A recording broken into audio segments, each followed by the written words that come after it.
Hey guys, welcome to Geo with Mutsuku. In today's video, we are covering the topic of development indicators, right? What are development indicators? Measure the level of development in a country, right? They measure the level of development in a country, right? We are going to look at three indicators, right? Economic indicators. Here we are going to look at the economic development of a country. That's why you think about money. Economic, think about everything related to money. Social measures the general well-being of a person, right? Whether they have access to social services, they have access to healthcare, education, etc., etc., right? So under social, think about people. Economic, you think about money. Demography, from demography, you get the word demography. Demography is the study of populations, right? So demographic, we are going to look at populations in statistics, right?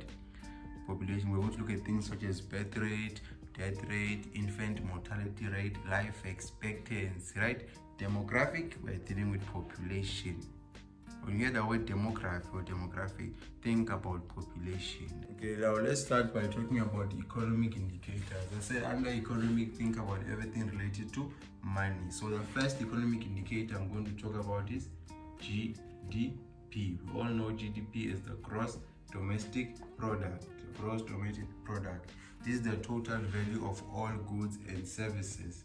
Total value of all goods and services produced in a country in 1 year, right? Everything within the borders of a country. Japanese-owned car company in South Africa contributes to the GDP of South Africa. It's within the borders, right? This one here, the second one, our GNP, gross national product. Gross national product. This is the total value of all goods and services, right, produced in a country in 1 year, including foreign earnings. Including what? Foreign earnings. Now, if there's a South African mining company in Australia, that South African mining company will contribute towards the GNP of South Africa. It's a South African mining company in Australia, right? Remember, I said for this one, total value of all goods and services produced in a country, including foreign earnings, which means that even things made out of the borders, outside the borders, right? As long as it's a South African company, it will contribute towards the GNP, gross national product. So the difference between these two, GDP, domestic, is telling us there's something from home, right?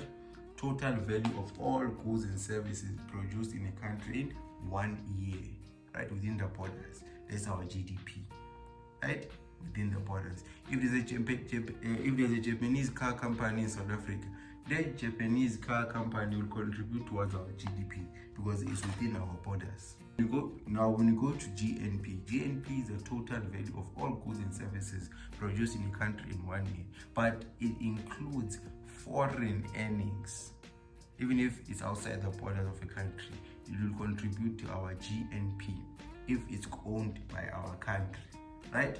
So if South Africa has a mining company in Australia, that mining company will contribute towards our GNP, our gross national product. GDP within the borders, GNP within the borders, plus outside our borders. It includes foreign earnings. Okay, now thirdly, I want us to talk about GNI, our gross national income. Now, gross national income is the amount of money, right, what you earn, is the amount of money the average person can expect to earn in a country, right? One more time, GNI, our gross national income, is the amount of money the average person can expect to earn in a country, right? If you are in an LEDC, our less economically developed countries, you can expect to earn a low income to a middle income, right? Low to middle income. But if you are in an MEDC, the more economically developed countries, the rich countries, you can expect to earn a high income because it's a more economically developed country, right? So GNI, gross national income, the amount of money the average person can expect to earn in a country. We also have GDP per capita. When you hear per capita, think of per person. GDP. Remember, GDP was the total value of all goods and services produced in a country in 1 year. GDP per capita, use the same definition. The total value of all goods and services produced in a country in 1 year, divided by the total population or the number of people. Per capita divided by the total population or the number of people in the country, right? So GDP, total value of all goods and services produced in the country, divided by the total population. Per capita means divided by the population or divided by the number of people in that country. Everything is dealing with money, right? The fifth one, let's talk about our Gini coefficient. Now this one measures the distribution of wealth in a country, how wealth is distributed in a country, right? We know that we have people who are earning a lot of money while other people living under extreme poverty, right? So that's a very bad distribution of wealth in a country. Now with the Gini coefficient, it ranges from a scale of 0 to 1. If the Gini coefficient is 0, it means there's total equality. It means I'm earning whatever I'm earning, you're also earning the same amount. If a Gini coefficient is a scale of 1, it means there is total inequality, right? There's no equality. There's one person earning millions while the other person is earning nothing. There's total inequality, right? So let's say we have a Gini coefficient of 0, let's take 72, for example, right? It's closer to 1, which means that there is inequality. Wealth, the distribution of wealth is unequal, right? There's more people earning a lot of money while other people are earning less money. See, 0.72 is closer to 1. There's more inequality.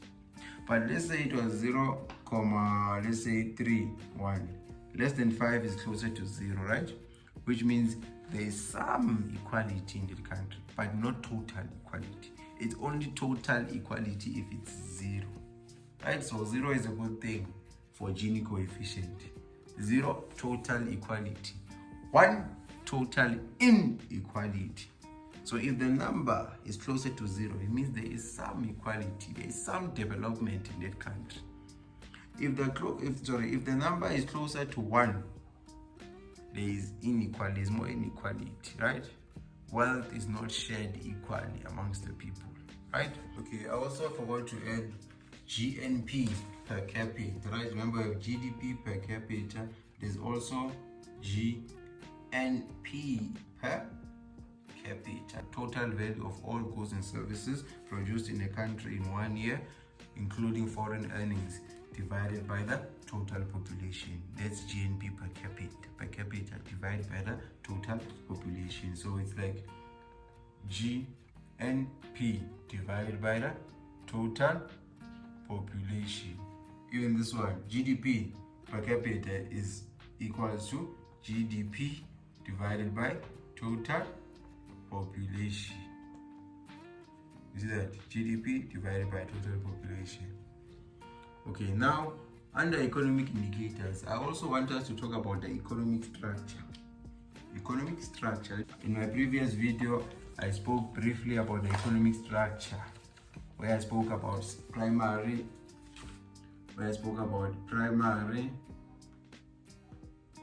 secondary, tertiary, and tertiary activities, right? There's a fourth one, our quaternary activities, right? Remember, these are also economic activities. So let's discuss them under our economic indicators. Under primary activities, this is where we extract raw materials, right? We extract them by mining, by fishing, there is forestry, there is hunting, there is fishing, right? Let me put them in order. This is how we extract our raw materials with a triple F, an M, and an H. We extract them by fishing, forestry, farming, mining, and hunting, right? After we extract them, for example, I made an example of diamonds. We mine diamonds, right? We mine them. That's how we extract them. Secondary, this is where we process or manufacture the raw material. We turn it into a finished good. Tertiary, this is where we provide a service. This is the service sector. Lastly, we have our quaternary sector. Quaternary sector is about research and development. A good example of something that's in the quaternary sector is our GIS, Geographic Information Systems. Remember, under GIS, we gather, we interpret, we manipulate information, right? That's doing research and development, so it's under the quaternary sector. GIS is a good example of this one, of our quaternary sector, which deals with research and development. On my previous video, I had something that looked like this. I said that in our LEDCs, our poorer countries, our developing countries, countries in the global south, this is how the employment structure looks, right? Using these economic activities or economic sectors. I said that in our poorer countries, you'll find that most people will be working in the primary sector. The primary sector is more dominant in the poorer countries, our LEDCs, our developing countries, our countries in the poor south, which are south of the front line, countries in the global south. More people will be working in the primary sector. There's more extraction of raw materials. There'll be some people in the secondary sector and tertiary sector, right? But the dominant sector there will obviously be quaternary sector as well, okay? The primary sector is more dominant in the poorer country. In our rich countries, our MEDCs, our developed countries, countries in the global north, this is how our employment structure will look. There will be less primary, right? There will be less primary, there will be more secondary than primary, and then mostly tertiary, right? There will also be quaternary activities where there's research and development, okay? But as you can see, there is more tertiary, more services. There is very small people involved in primary activities in the rich countries because they are industrialized. There's more factories. That's why there's more secondary than primary. They are industrialized. There's more manufacturing and processing taking place.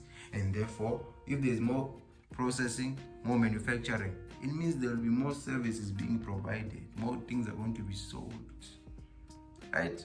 So, for our MEDCs, there's very small primary. Don't say there's no primary activities. No, there is primary activities there. But our tertiary activities are more dominant. In the poor countries, primary activities are more dominant, right? That's what I want you to talk about under economic indicators. Remember, these are primary economic activities, secondary economic activities, tertiary economic activities, and quaternary. Okay? They also show us the level of development in that country. Let me put this thing one more time. One more time. For our LEDCs, our poor countries, our developing countries, countries in the global south, there is more primary. There's more primary, right?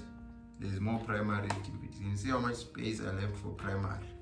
But in our MEDCs, our more economically developed countries, our developed countries, countries in the global north, there is more tertiary. There is more tertiary, right? There's less primary activities, right? As you can see, there's more secondary compared to primary. These are also economic indicators. They are dealing with money, right? Because the poor countries rely a lot on primary activities to stimulate the economy. Okay. Remember, I said social refers to people, right? That's where we're looking at the general well-being of the people, the quality of life and the standard of living, right? So when you talk about social, think about people, right? So when we're looking at the social development of a country, we can look at percentage of the population living in urban areas. Remember, urban areas usually have better access to education, better healthcare compared to rural areas, right? So if a country has a large percentage of its population living in urban areas, it shows that there is some human development, there is some social development, right? There's better access to services, unlike in rural areas, right? We also look at education levels and literacy rate. Literacy rate refers to the number of people who can read and write, right? If more people are able to read and write, it shows that there is social development in that country because people have more access to education, right? More access to quality education. There should be availability of services such as water, electricity, and healthcare, right? Remember, we need more healthcare. Life expectancy increases when there is enough access or availability of healthcare, good healthcare for everyone. Right? So availability of services such as water and electricity also shows the level of development, level of social development. Remember, social indicators will affect people. Obviously, these services, water, electricity, and healthcare does affect our quality of life, right? Our general well-being, right? Even food and nutrition, there needs to be food security. Third indicator of development is the demographic indicator. Remember, demography refers to the study of population, right? So here we're going to be dealing with statistics. Now, the first indicator which I've mentioned here is the birth rate, BR for our birth rate. How do we define a birth rate? A birth rate is defined as the number of babies born per 1,000 people in a population every year. So our LEDCs, our poor countries, our developing countries, or countries in the global south will have a high birth rate. There will be more babies born per 1,000 in a population. I don't know about family planning, hence they have more babies born, right? There is less women empowerment. Women are not empowered to make their own decisions, right? They give birth to more babies. In our MEDCs, our rich countries, our developed countries in the global north, there's going to be a low birth rate. Why? Because there's more women empowerment. There's more women in leadership positions, right? The women in our MEDCs are career focused, right? They don't have enough. They don't have a lot of babies. They have access to family planning, right? Another reason could be more access to healthcare facilities, more access to quality education. The women are more educated about sterilization, right? Birth control, etc., etc. Our second demographic indicator, DR, is our death rate. What is the death rate? The number of people who die per 1,000 in a population, right? The number of people who die per 1,000 live people in a population every year. Now, obviously, our LEDCs versus our MEDCs. Our LEDCs are going to have a high death rate. Remember, they had a high birth rate because of poor family planning. There's also a high death rate. Obviously, there's poor health care. If there's poor health care, more people are going to die. So there's a high death rate in our LEDCs, right? If we look at our MEDCs, there's going to be a low death rate, right? There's improved healthcare facilities, right? More and more people can afford private healthcare. IMR, my infant mortality rate. Infant mortality rate, number of babies who die per 1,000 live births in a population, right? And LEDC will have a high infant mortality rate. There will be more babies dying at birth because of poor healthcare. Like I've said it before, people cannot afford private medical care.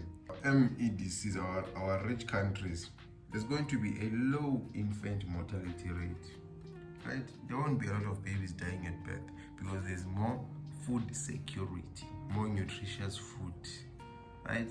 More healthcare facilities, improved healthcare facilities. More people are able to afford private healthcare.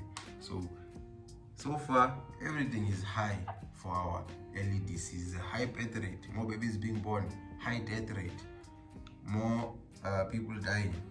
There's also a high infant mortality rate, more babies dying at birth, right? And then we have our maternal, MMR, our maternal mortality rate. Remember, IMR, infant mortality, infant babies, maternal, now we are referring to the mothers, right? Maternal mortality rate. These are the number of mothers who die during childbirth, right? Again, I have my LEDCs, my poor countries, versus my MEDCs. Our LEDCs, our less economically developed countries, will have more mothers dying during childbirth. There'll be a high maternal mortality rate in our LEDC. This can be because of poor nutrition.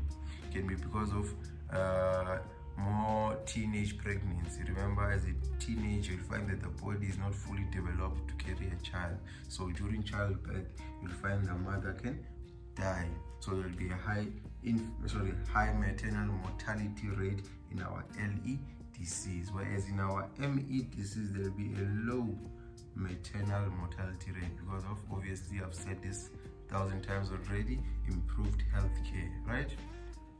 Being able to afford private healthcare will reduce our maternal mortality rate in our MEDCs. We have our LE, our life expectancy. Life expectancy is the average number of years expectancy.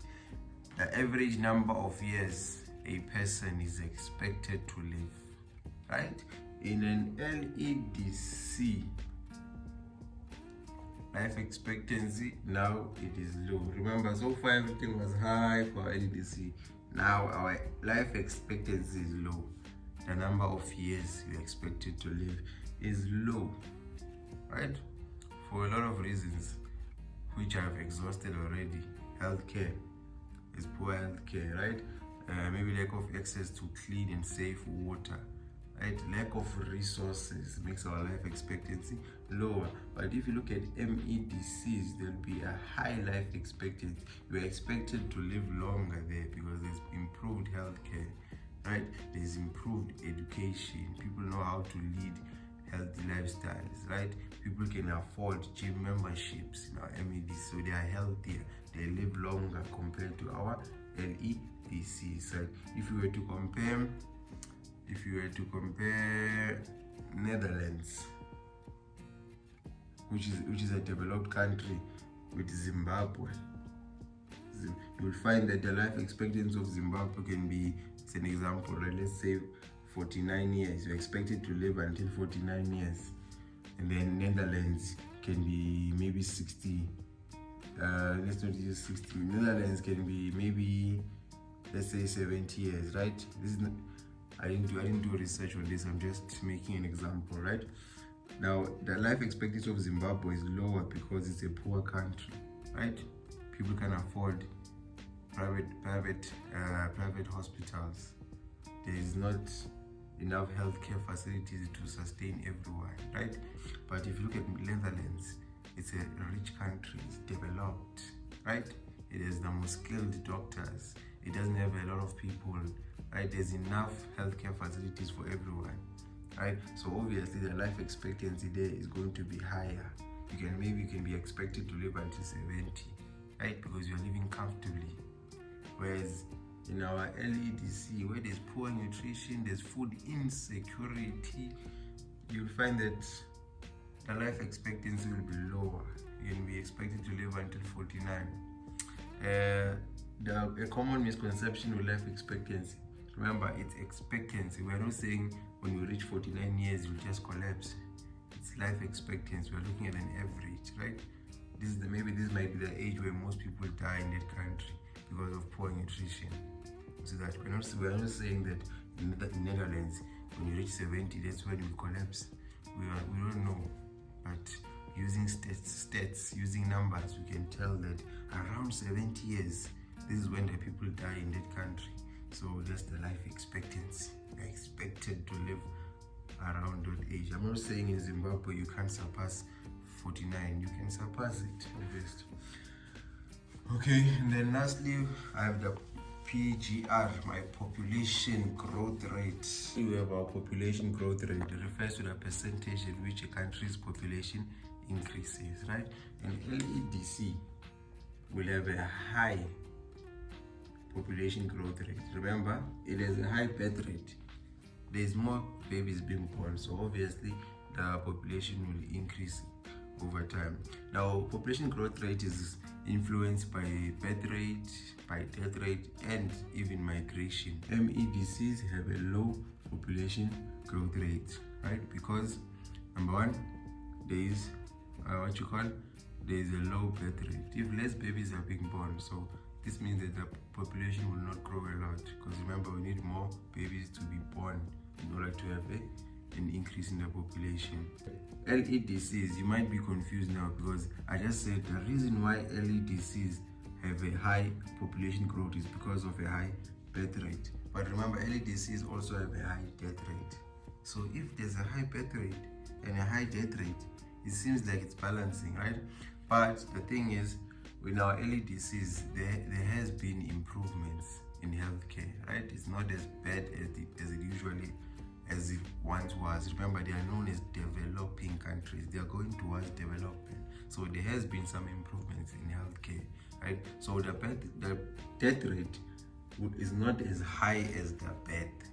There's more babies being born, but it's because there are some improvements in healthcare. You'll find that the death rate is steadily going down, right? So that's why we still have a high population growth rate, because birth rate still surpasses death rate. If there is more birth rate than death rate and less death rate, we call that a natural increase, right? Because there's a greater birth rate.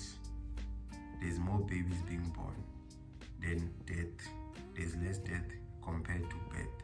That's a natural increase. Natural increase. If you look at our MEDCs have a low population growth rate. Remember, I said there's women empowerment, right? Which means that there is a low birth rate. People are not having enough babies, right? Now, what's going to happen here is that even though there's also a low death rate, there's both a low birth rate and a low death rate, right? But if the women are not having babies, over time, this death rate will be more than the birth. There will be more people dying. Let me put a greater inside. There will be more death than birth over time because they are not having babies and people will obviously die. So if there is more death rate than birth rate, we have something known as a natural decrease. Now, when there's a natural decrease, this can cause the population of an MEDC to decline. A population decline because they're not having enough babies and people are bound to die at some point in time, right? So if there's more people dying, less babies being born, this leads to a natural decrease, a population decline. And then HDI, our Human Development Index, looks at our life expectancy, the number of years a person is expected to live, GDP per capita, right? The total value of all goods and services produced in a country in 1 year divided by the population, per capita divided by population. And it also looks at our literacy rate, the number of people who are able to read and write. So human development, it deals with people, it's social, right? It's a social indicator, but it also comprises of an economic indicator, which is GDP per capita. So our human development index has a scale of 0 to 1, right? I'm sure you are remembering the Gini coefficient, which also has 0 to 1, right? But remember, in the Gini coefficient, 0 means total equality, right? Whereas 1 refers to total inequality. Now with our HDI, 0 refers to the worst quality of life. Well, it refers to humans now, human development. 0 is the worst quality of life, whereas 1 is an almost perfect life, right? So let's look at Zimbabwe again. Maybe the HDI of Zimbabwe, I'm just making an example, I didn't search, can be, let's say 0.3. Can you see how it's closer to 0? Right, because Zimbabwe is a developing country, it's a poor country, so the HDI is very low. It's very low. Now let's look at the human development of, let's use Netherlands again. Maybe Netherlands is 0, let's say 7.3.